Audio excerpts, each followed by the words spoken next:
Let's talk about Medal of Honor Warfighter again. Hey, what's up guys? This is Winch here.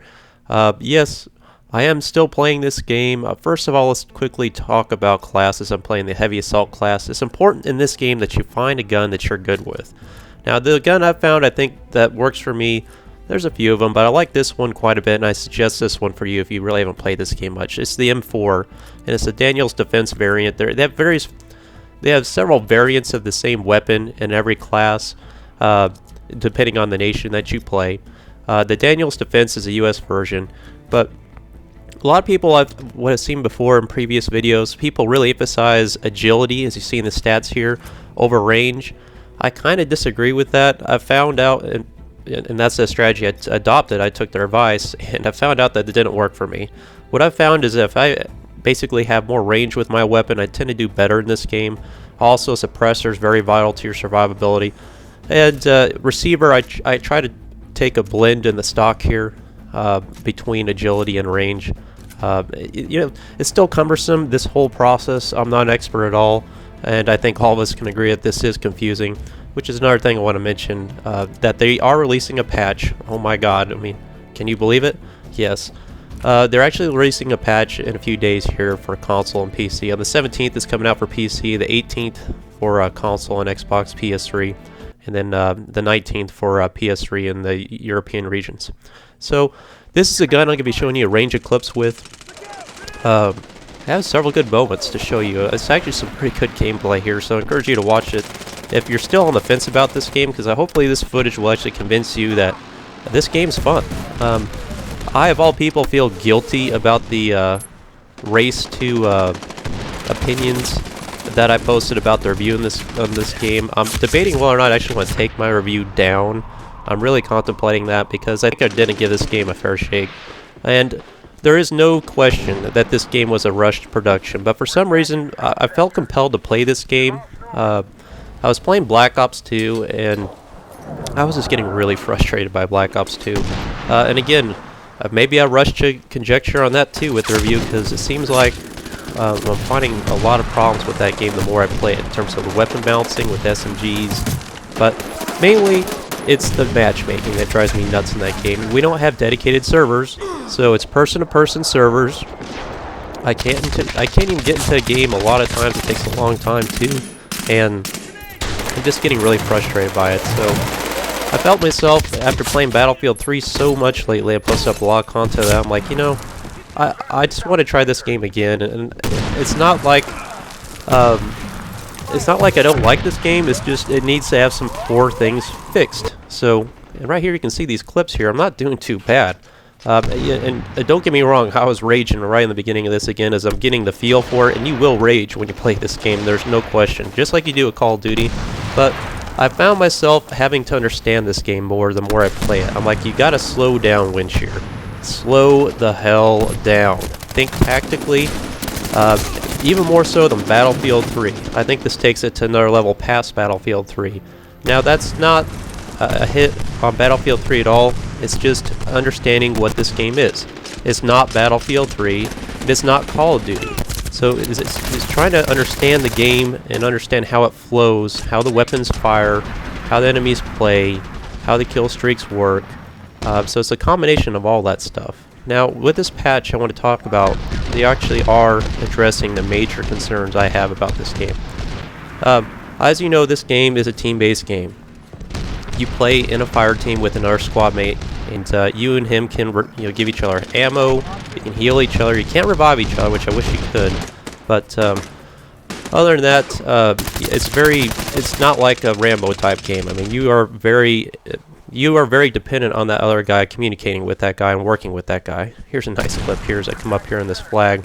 And this is right at the beginning of the match. This is always a frenzy on sector control, which is just like domination. This is a central capture point. Pretty much overall strategy and sector control. And as you get flashbang here, notice you can still see your mini-map. So I'm shooting based off where that mini-map is. I saw a red target in there. These guys just run in here on this flag. I'm like, hell, I'm going to call my mortar strike right on this son of a bitch. I'm going to take them all down with me, and sure enough, it kind of worked out there with the pistol. But check out how I get killed right here. You see this guy? That's good tactics on his behalf. I feel like most of the time when I die in this game, for the most part, it's a good kill on the enemy's behalf, because you got to be on your game in terms of target acquisition, in terms of getting your bullets on target, because the guns kill so quick in this game, even quicker in Call of Duty. I would argue it's in some instances, but certainly much quicker in Battlefield 3. Now check this out. This clip is just epic right here. This guy's coming in a Black Hawk. Now you can spawn on that Black Hawk, the enemy team can. You can also get in that minigun there, so I know he's going to be popping in there. Did you see him fall out of there? That was cool. His body flew out of that window. I should have slowed that down, but he's going to respawn in there in a second. He didn't learn his lesson, evidently, or some other teammate. Well, and I capitalized on that again. So having this kind of zoom scope here on this M4 really can help me make those targeted shots. Quickly switching to the M320 grenade launcher right there. I shot a few of those grenades into that window, because that's a good overlook position on that flag. Sorry, I got distracted by the gameplay there. Back to what they're actually addressing in this patch is huge, because and I don't know why this hasn't come sooner. Again, I'm not an expert, who knows why, but they are improving, of course we'll see if this actually happens or not, but they're improving the VoIP improvements. So my main complaint about this game is that you cannot have in-squad communication. You cannot talk to your fire teammate. At least on PlayStation 3 you can't. It is so broken that literally the only time you can ever hear anybody chat, whether it's on a team or your fire team, is in the lobby at the end, where everybody's kind of like in the Call of Duty type lobby where we're all chit-chatting. But to this game's credit, you don't have Call of Duty players in this game, because you know how those lobbies are in Call of Duty, where people are just, you know, cursing and just saying racist remarks all day long just for the hell of it, and it really immature. You don't hear that in this game. And I slowed this clip down here, kind of shows us a headshot. I thought it was pretty cool.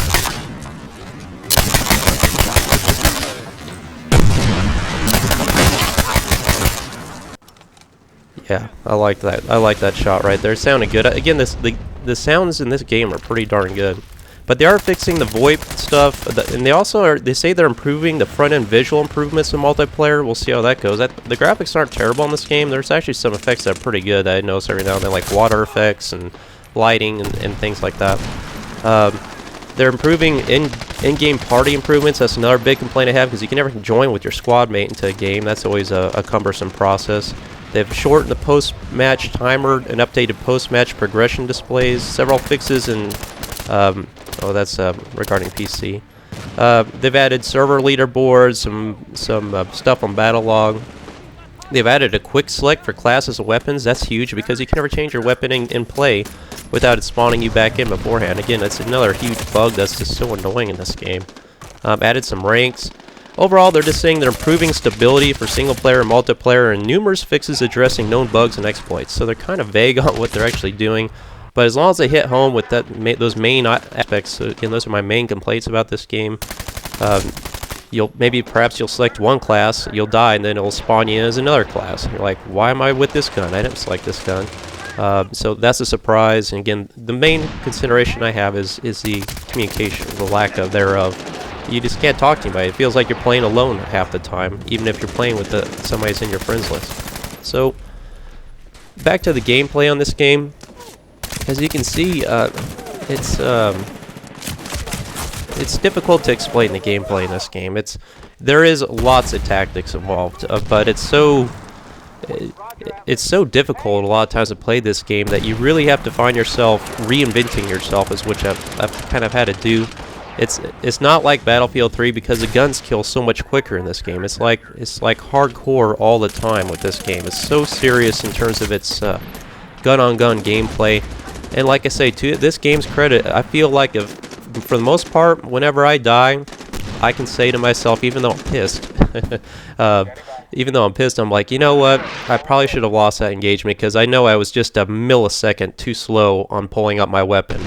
And then, you know, this is kind of the thing I like about this game, though. This is one critical aspect I have about Battlefield 3 is every now and then you get to call in some kind of kill streak based on you getting rewarded for your gameplay, whether you're capturing flags, you're playing the objective, killing enemies, supporting your teammates, etc. So getting call in like a nice guided missile like that's pretty fun. And then of course the ultimate kill streak is the Apache.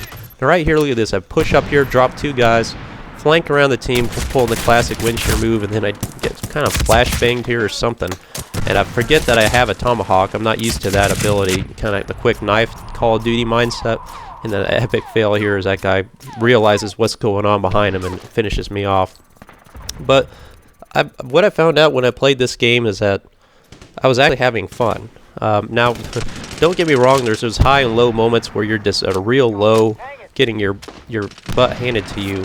But for the most part, when you slow down, you understand what your weapon can do, you put yourself in a scenario. Look at that bullets, look at that splash from the water up behind. See, those are the graphical things I'm talking about. You slow yourself down, you put yourself in a position where your weapon's going to shine. I'm not saying camping is the answer, although it does play a role in this game. But it's not a strategy that's going to win for you every time. But having a more moderate type paced gameplay, understanding the more, I'm not going to say the maps are completely linear, but there are, I mean, right here is some elevation advantage and stuff like that. But understanding the choke points, understanding where the enemies are going to be more likely camping around, using your equipment like here, the M320. A lot of times I'll catch a guy camping around a corner, and that'll eliminate that threat or a grenade. Or of course, every class has its own specific little explosion. There's some kind of like a mini grenade, a demolitions guy can throw around there that'll catch you off guard. So there's kind of lots of pieces on the board, so to say, that can counter other strategies and gameplays. And understanding how those all work together and fit together is key to understanding this game. Now, I think there's a lot of potential left with this game. And again, I'm apologetic to my review being harsh about this game. I think if you're on the fence about this game, I think it's worth buying now. If you haven't bought this game, you're going to get a reduced price. You're not going to pay full fare. Now, you will have to pay for an online pass. I think that's something, again, EA's kind of hitting home now, where even if you buy a used game, you're still going to have to pay the online pass fee, which is, I think, $10. And then, but we got a new map pack coming out called Zero Dark 30 coming out. Now, I've seen some of the map designs and the graphical artistry going on into that. It looks pretty good. It kind of reminded me of Aftermath a little bit with Battlefield 3, so maybe there's some potential there for some better map design, because that's one of the main critical aspects I have about this game, is the linear type gameplay. As you can see, look at that little move there, huh? You kind of slide along the ground there while you're in the crouch position. Call it in the guided missile here. So, you know, that might breathe some new life into this game if we have some more interesting maps that maybe have a little more vertical gameplay to them, elevation-wise, and various covers, and just maybe a different feel to the game. We'll see how that goes. I'm not raising expectations high for that, but it is coming this month, so look for that. This is the last clip I'll wrap up here as I pull out the second tier perk unlock for the kill streak again with the guided missile. Never did score an Apache yesterday. That's a top tier perk. Kill streak. It's very difficult to get that in this game, but you can do it. I've done it before. But don't forget about this game, guys. I still feel like I want to post some gameplay of this. Again, Black Ops 2, I'm not steering away from it completely, but I mean, it's really frustrating me to play that game a lot of times. Maybe it's just my reflexes aren't what they used to be as I get older. But again, coming from Battlefield 3 with that tactics type mindset, I like a more moderately paced shooter that rewards accuracy. I don't need to rely on auto aim to snap my one-shot quick scope thing up there, you know what I mean, with Call of Duty.